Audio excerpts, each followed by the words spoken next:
বিসর্জন হওয়ার কথা।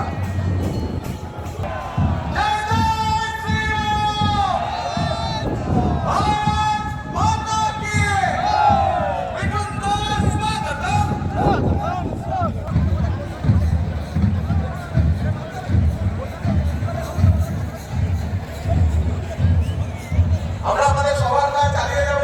আপনাদের সামনে বক্তৃতা দেবেন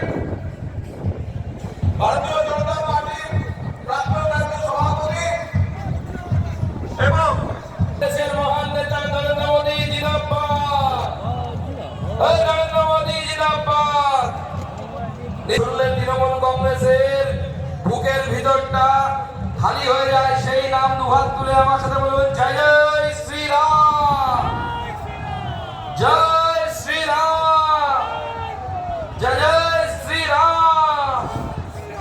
বন্ধুদের, তাদের সকলকে আমি আমার করজোড়ে কুর্নিশ জানাই। যেহেতু এই প্রখর রোদের মধ্যে আপনারা